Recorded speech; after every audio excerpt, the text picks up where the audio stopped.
Indenfor. Ja, du fandt skatten. All I feel is blue.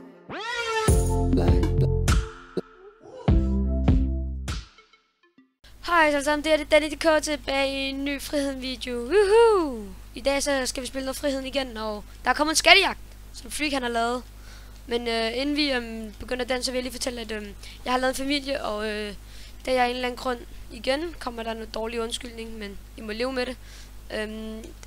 En af mine videoer, den er blevet slettet, hele den video jeg har lavet og brugt så lang tid på. Men jeg er level 3, og min familie hedder Polos, ja. Fordi, ja, så vi tænker bare, vi lige sådan her. Nogle spor skal findes ved blot at stå et sted, bestemt sted, og nogle spor skal findes ved at klikke et bestemt sted, bla bla bla bla. Okay, der står her. You have sent Danny to kig i chatten. For at finde skatten skal du først gætte, hvor alle de 7 spor skal findes henne. Første spor burde være nemt at finde.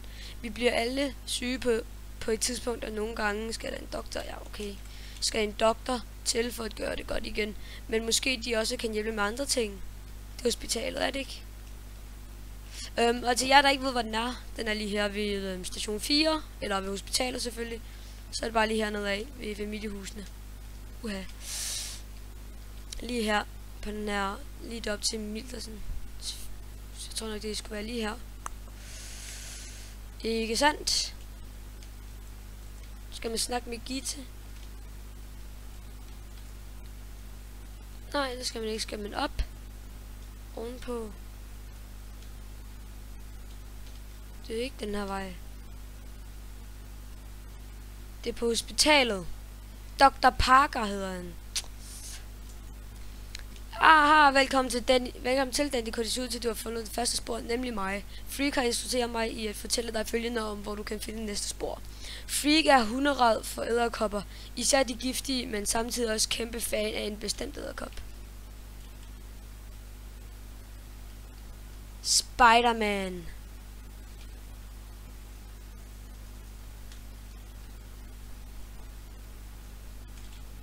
Freak er hunderad for edderkopper, især de giftige, men samtidig også kæmpe fan af en bestemt edderkop.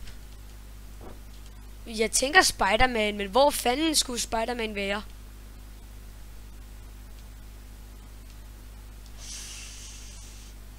Hvor er spor 5?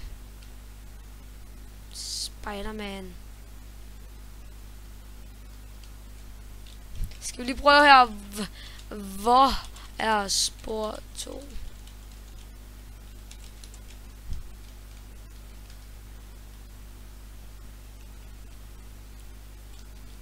Det er nogle svære spor, kan jeg fortælle dig. Spider-Man.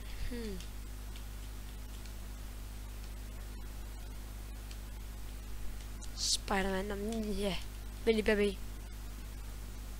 Så er vi tilbage igen, og jeg har fået svar af Freddy Valdemar, hvor han siger, at den er... Wow, vent lige.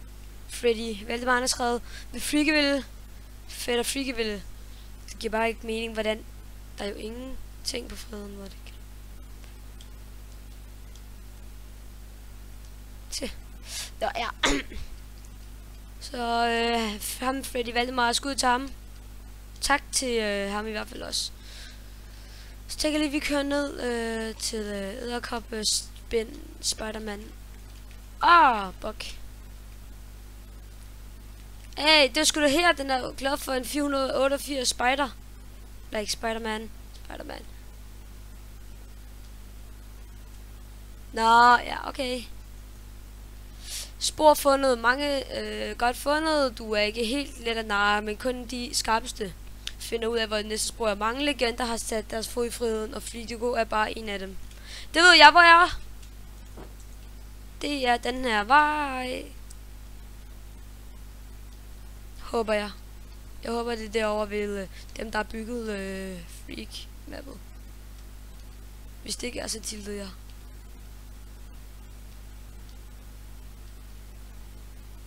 Så lige her. Det må det vist nok være også. Legenderne, som bygger friheden. Ja. I ly af mørket kan det være svært at finde vej. En lygte kan være guld værd. En lygte kan være guld værd. Vi tager lige den her. Kan vi tage den? Den har vi taget. Motorvejstunnelen. Skal være noget nede i mørke.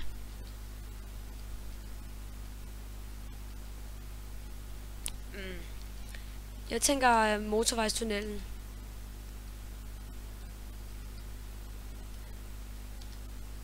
Hvem har fundet skatten? Nå.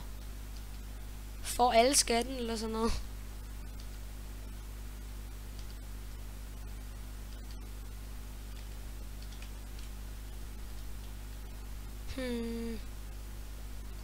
Der er en pressure plate her og en guld en.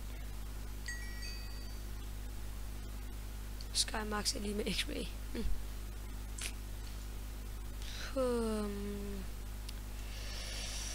Ly af mørket.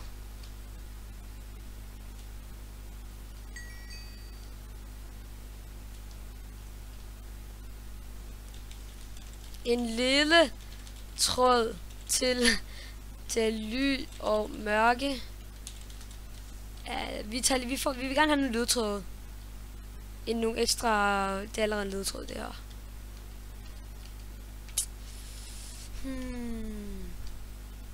Hey. Kom til sikker trade. Her vi bakker ned, og vi kommer til sikker trade.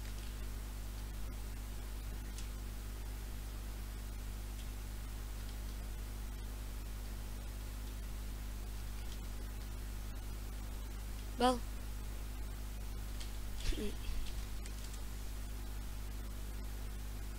Han siger sikkert, giv mig noget først. Okay. Nå, 4 ton. Så det vil sige Freddy Valdemar. Shoutout til ham og Halfdan. De har været søde. De er søde. Kan jeg sgu da, det ved jeg det. Nå, jeg tror nok det også var ham, der sådan, han ville hjælpe folk med skattejagten, og så skulle man så give noget for det. Men han synes sikkert, jeg var sød. Tihi. Nej. Så det er jo 4 tårne. Nå, det giver nok mening. Der er mørke, der er ly, og et lys kan være guld at finde. Og lys, det er jo allerøverst. Du skal sørge med løbe langt. Det kan jeg godt fortælle dig. Det var der herunder. Lad os se her. Om ham her Halfdan her. Han er ret. De er i hvert fald søde nok. Spor 5. Den der legenderne, den vidste jeg. Den kunne jeg godt selv finde ud af. Men de 2 andre, dem var jeg rigtig dårlig til. Nej. Den eneste jeg ikke kunne finde, det var Spiderman og den her fyrtårn. Og der er allerede tilfældigvis en herinde. Jeg tror sådan hele vejen herop man skal. På toppen, som man også selv skrev. Selvom jeg kun ville have et lille ledetråd. Ja, okay, man skal godt nok løbe højt op.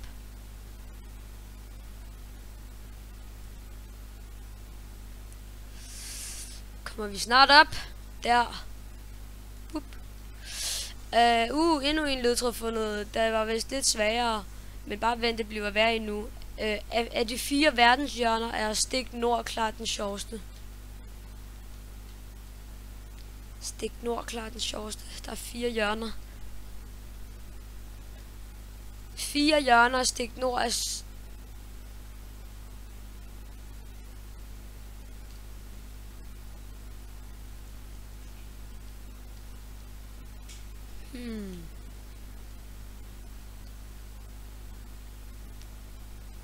Stik nord. Men jeg ved jo ikke, hvad nord, vest og syd. Jo, det kan man se her. Kan man se det her?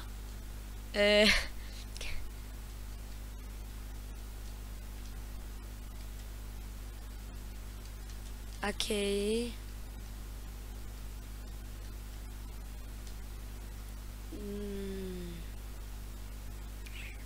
Nord, vest, syd. Og nord er klart den sjoveste. Den er svær. Nord er klart den sjoveste.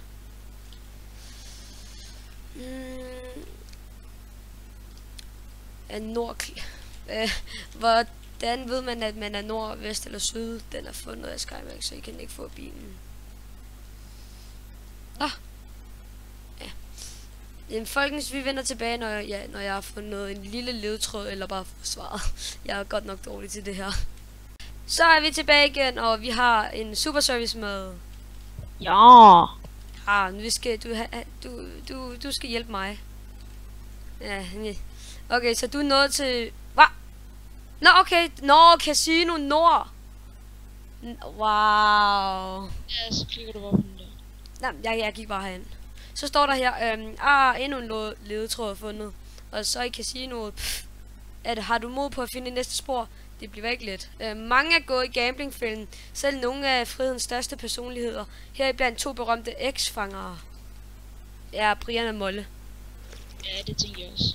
Og jeg tænker, at det er sådan, den her vej mod deres hus. Eller deres lejlighed. Er det det? Er det en Otis lige Nej. Kom nu! Kom nu! God. Jeg tænker, det er deres... Er deres lejlighed ikke udenfor? Jo, men det kan godt være, at det bare skal gå tæt på. Kom. Jeg ved det ikke. Ja. Okay, men vi prøver da bare lige hernede. Der er folk, der har mange problemer med den, så jeg tænker... Ja, det måske ikke er der. Nej. Brian. Fængslet. X-fangere.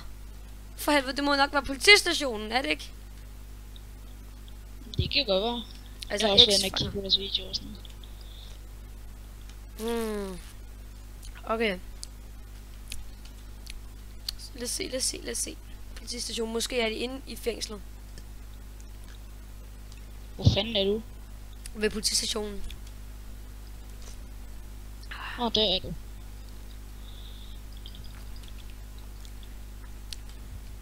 It's Matti Gaming. Okay.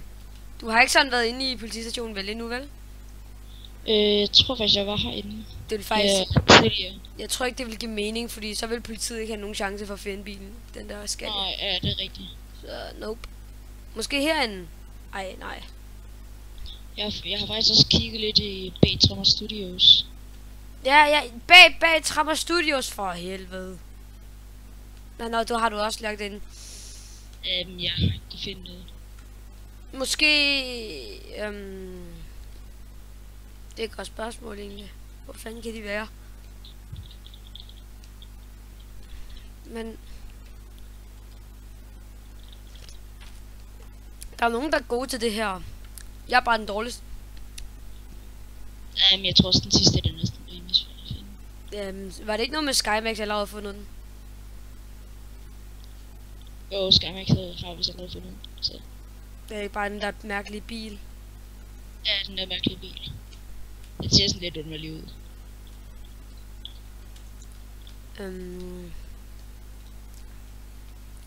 Er noget... Der er... Nej. Der er ikke noget her, vel? Nej, ikke lige hvad jeg havde set.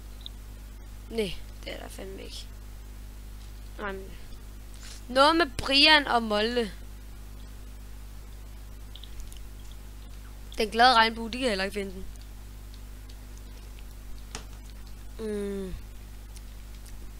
Hvad fanden er det for et skin? Måske herinde. Nej. Det er bare et sted, man kan røve. Ja. Okay. Skal vi gå efter i chatten og spørge chatten? Det kan vi gøre. Ja, okay. Nogen, der ved, hvor Molle og Brian er.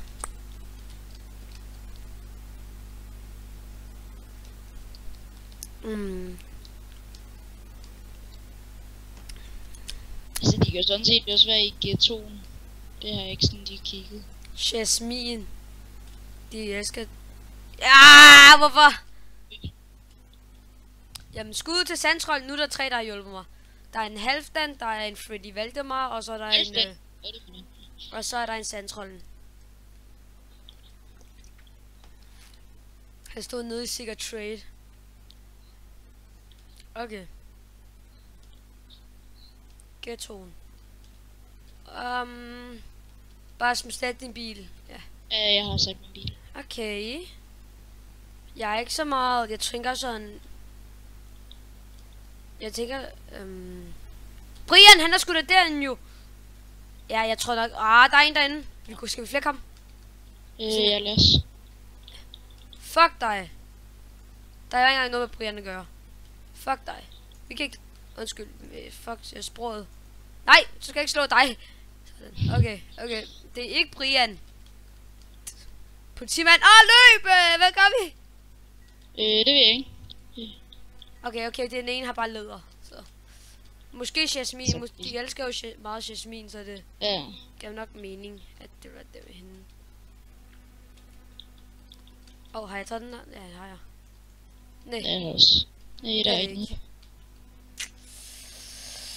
Ghettoen. Hvad har de lavet inde i ghettoen? Der er ham der, og der er Jasmin.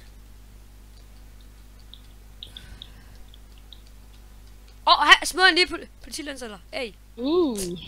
Hvorfor gav han det også? Han havde det kun der selv brugt mig. De havde jo været herinde og drukket en øl. Ja, øl! Tryk på øllen! Nej, det er ikke hos øllen. Pis. Hvor fanden er du? Det var inde hos Julia eller sådan noget, tror jeg. Så bruger jeg højklæde på øllen, men det var det så ikke. Hvad har de lavet? Carlo, de var også herover. Og møde ham der skattefar eller sådan noget. Ja. Carlo, nej.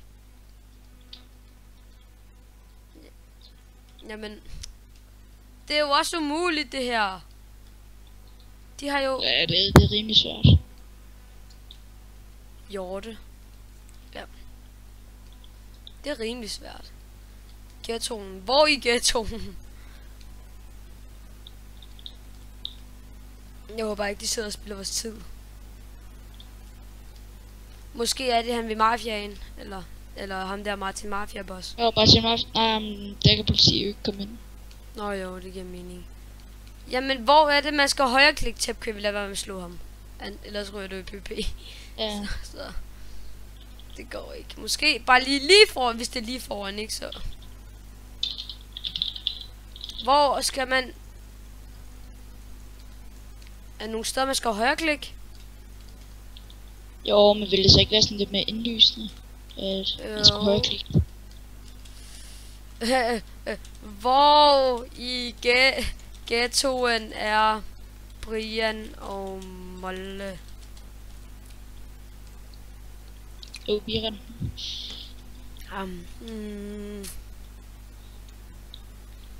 Det kan heller ikke være derinde. Nej, for der kan politiet jo heller ikke komme. Ja. Og det kan lovligt heller ikke. Nej, det er lovligt heller. Alexander, nu hjælper du os. Vi tvinger dig. Har du de ting, du kastede? Jeg kaster ikke nogen ting, jeg skulle bruge. Jamen, det er jo godt nok umuligt.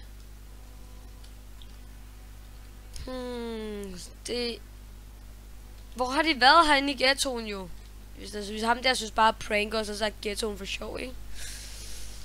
Måske var den inde med Brian, og man skal højreklikke på noget andet end bare Brian. Nu begynder jeg at blive lidt bange. Jo, men jeg tænker også, altså hvis SkyMax var den første, der fandt det, ikke? Har det ikke været rimelig mange, der har løbet efter ham, sådan, hvis det var i ghettoen og bare slået ham? Måske har han været heldig. En heldig banan eller sådan noget. Måske hans poop. Det kan man ikke. Nej. Der er ikke noget. Brian! Dyrefarmen. Jamen. Alexander, vi tvinger dig til at hjælpe os. Hvordan fanden er det, vi kommer op til ham? Nå ja, det kunne du allerede godt få. Hjælp! Hjælp os! Nu! Jeg slår ham lige sådan Nikle. Hjælp os! Alexander! Han sidder sikkert og leder efter præcis det samme. Jamen, nu prøver jeg lige igen. Hvor i ghettoen er han? Okay, nu dræber vi bare ham der, Alexander. Ham kan jeg ikke lide. Han kan ikke lide. Ej, men... Ej, han er også politi. Jamen, han lavede en politistav. Nå. Easy. Ja. Må man være her.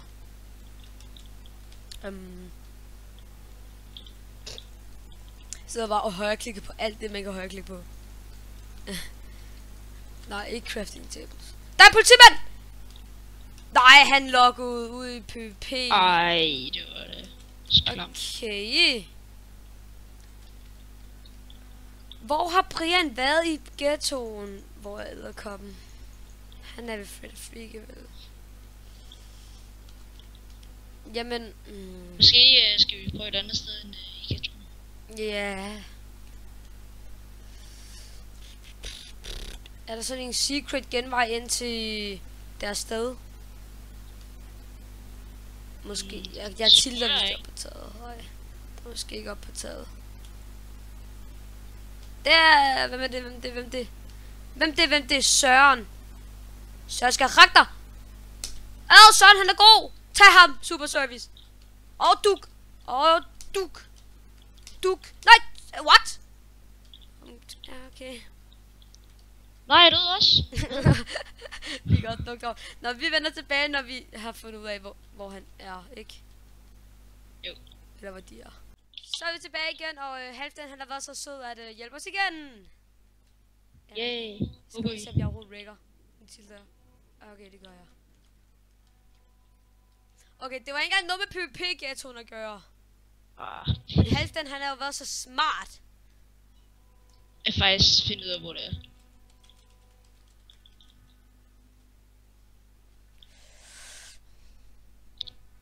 Nej, det er ikke herinde, vel? Ej, jeg har været her 1000 gange.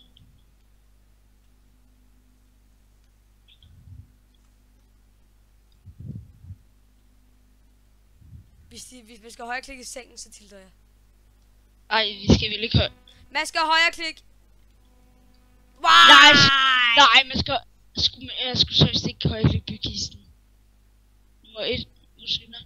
Men for at blive nummer 1 må du skynde dig. For denne skat venter altså ikke på nogen. Er det den sidste? Ja. Den giver jo ingen mening. Det er jo på Freak. Så kom.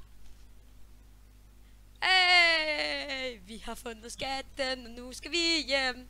Maja super service. Vi skal bare lige dræbe os selv. Hørte du det, Dan? Maja super service. Vi har fundet skatten. Hvad sagde jeg nu? Og vi skal dræbe os selv. Ja, men allerførst skal vi bare lige dræbe os selv. For vi skal til station 6. 6? Ja, fordi vi skal lave os biler. Vi skal jo køre med klatten, du ved. Du så sådan... Okay, jeg kan ikke finde ud af det. Og klar, 3, 2, 1, 2, 3. And we going on a trip. And a favorite rocket ship. Flying through the sky. Super Service Einstein. Kom ombord, så følger vi et spor. Sæt dig spørgsmålstegn. Super Service Einsteins. Kom med, sig spor. Spor Einsteins. Du skal med, Super Service. De to Einsteins. Ja, okay.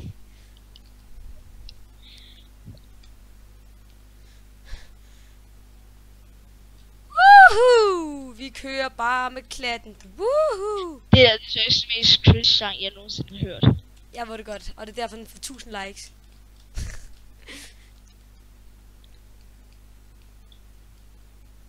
Hvis det synes, at det er ikke der til du.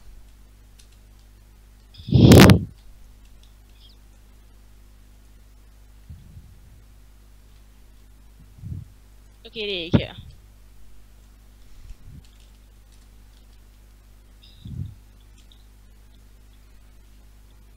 Vi tjekker igennem Freaks video. Hallo alle sammen og velkommen tilbage. Jeg ved ikke, nummer 1, kan det være et eller andet på rådhuset med den der flest penge eller et eller andet? For hvis du skal være nummer 1.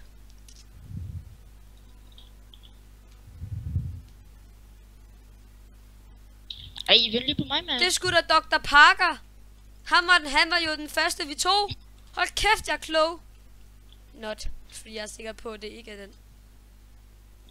Okay, du lige været inde så.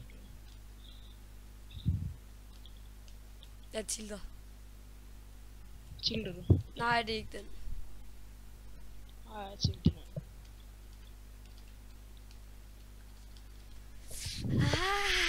Men så må du være et sted ved rådhuset. Fordi hvis du vil være nummer 1, så må du skynde dig. Ja, jeg tænker også, det er sådan noget på rådhuset. Du skal være det er noget med nummer 1, der er blevet... Vent lige for helvede! Nej. Det er hvad jeg tænkte på. Det var ikke noget. Altså du ved, woohoo. Okay. Rådhuset er her nu. Et sted i friheden. Det er jo hos ham. Har du tjekket?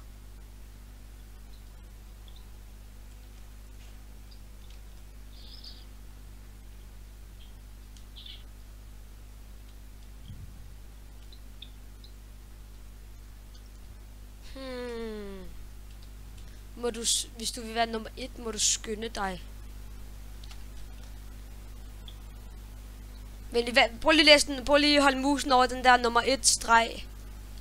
Den Ja, der, det har jeg lige prøvet før. Nå, okay. Har du prøvet at trykke på den? Ja, det har jeg også. Den er ved Freak Enterprise.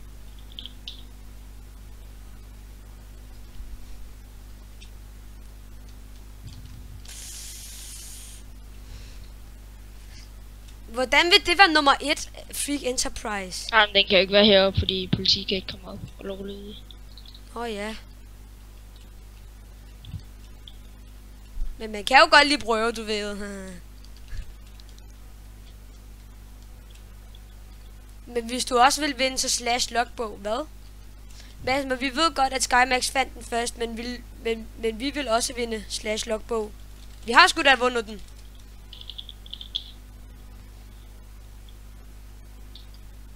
Nå, Ja, altså det der skatjagt. Ja.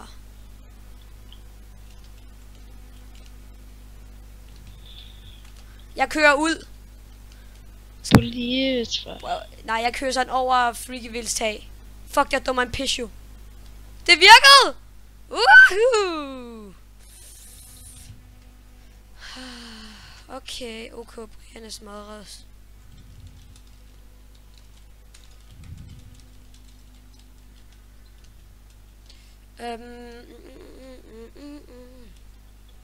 Hvis du gerne vil være nummer 1. Nummer 1. Questmaster! Han ved det hele! For helvede! Det gør han ikke. Ikke den her gang. Det er sgu da Freak, der ved det hele. Freak! Han ved det hele. Hvor finder man Freak? Nej, ikke derovre.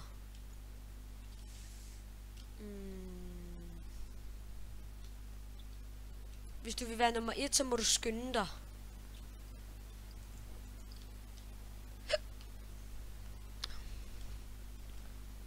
Hvad er det nummer 1? Hvad er nummer 1? Nej, nu skal jeg jo ikke bukke mig selv ind i dø. Hvor fanden er du? For hvis du vil... Bilhandleren! For helvede! Du finder jo en bil! Og den eneste måde, du kan få bilen, det er jo inde hos bilhandleren. Men hvor er vi bare... Det ved jeg ikke. Jeg forstår ikke det der. Jeg forstår det virkelig ikke.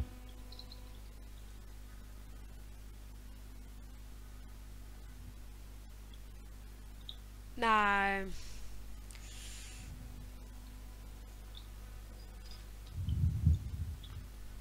Jeg troede, det var sådan, det ville give mening.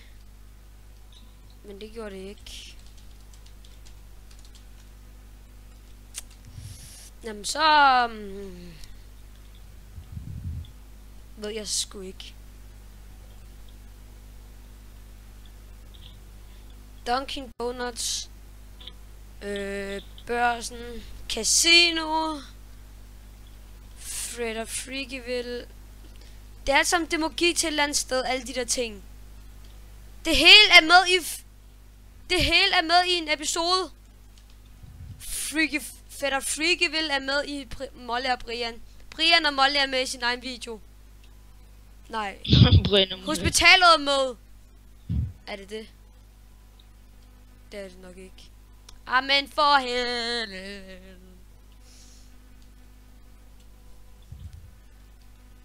Det vil ikke give så meget mening, men altså okay. Nu prøver jeg lige at se, mange har sat deres fod for og Freak er bare en af dem.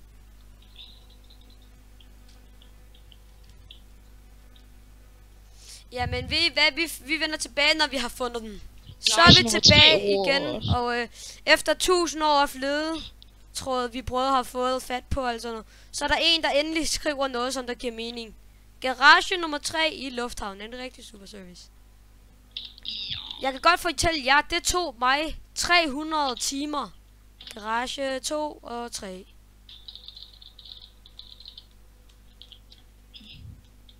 Træeren. Kom så for helvede. Ja, hvor er du? Indenfor. Er du inde i? Ja, du fandt skatten. Rigtig godt gået, Danny DK. Jeg håber, jagten har været sjov. Vinderen af skattejagten, altså den person, som fandt først, vil blive offentliggjort i en video på min YouTube-kanal, Freak.dk. Så hvis der ingen video er med vinderen endnu, er det måske dig. Tillykke med det, Danny DK. Danny DK.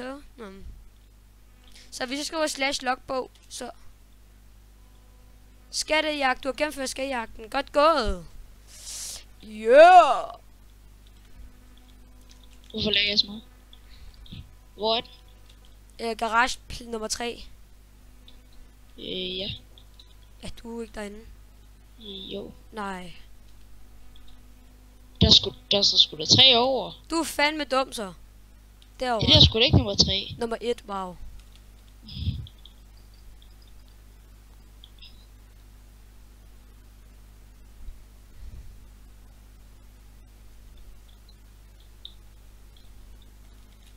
Lad den endelig flyde. Og så er det inde i flyet, ja. Hvad er det vil være spor, hvis du vil være nummer 1, og du skynder dig? Hvad har det med Tinglingling at gøre? Det flyver godt. Det ved jeg virkelig. Hvis du er nummer 1, så er du bare nummer 1.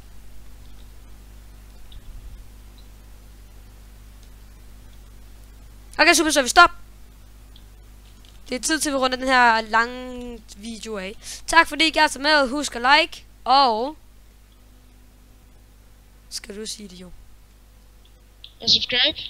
Og kommentere, hvis vi kan få 3 likes. Fordi vi fik 12-11 likes på sidste video. Det er fucking meget. Undskyld sproget. Yeah. Vi ses i næste friheden video. Ikke super service. Jo. Farvel. Farvel.